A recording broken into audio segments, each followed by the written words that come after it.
दिवसांसाठी गावी आलोय असं स्पष्टीकरण. बापरे, गंमत आहे ही मोठी, ही फार मोठी गंमत आहे. खरं म्हणजे काल महाराष्ट्रामध्ये बदलापूरच्या लैंगिक अत्याचारासंदर्भात हायकोर्टानं जे ताशे आणि जो निर्णय जाहीर केला, अहवाल जाहीर केला, आणि लैंगिक अत्याचारातला जो आरोपी आहे अक्षय शिंदे, त्याचं एन्काउंटर नसून त्याचा खून झाला असा जो निष्कर्ष न्यायालयानं काढला आणि त्या 5 पोलिसांवरती गुन्हे दाखल केले, याला जबाबदार कोण आहे?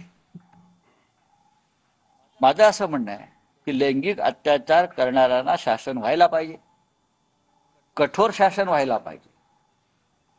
पश्चिम बंगालमध्ये संजय रॉय याने अत्याचार आणि खून केला, त्याला जन्मठेप झाली ताबडतोब.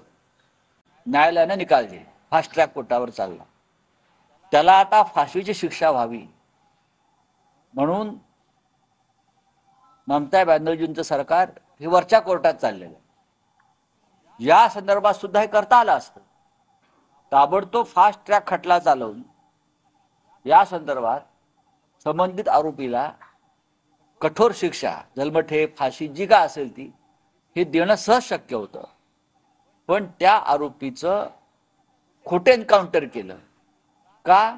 विधानसभा निवडणुकीमध्ये आपल्याला थोडंसं सिंपथी मिळावी या संदर्भात त्यांनी भूमिका घेतली. 5 आरोपी त्याच्यामुळे फासावर जात आहे.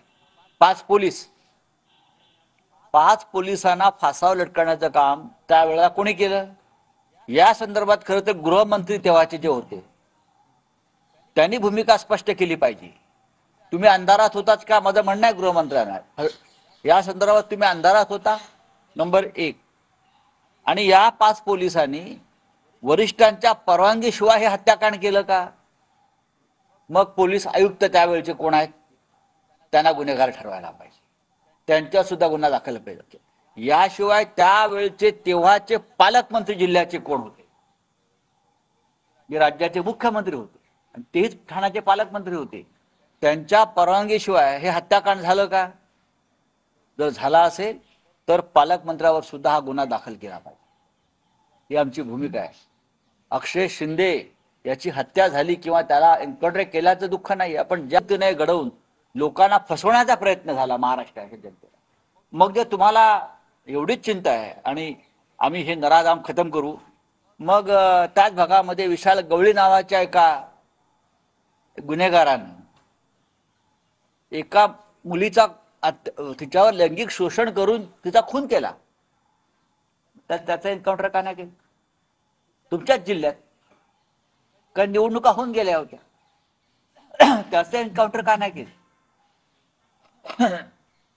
बीड जिल्ह्यामध्ये संतोष देशमुखचा हत्या आणि खून झाला, हत्या झाली भर रस्त्यावर, त्या आरोपींचं एन्काउंटर तुम्ही का नाही केलं?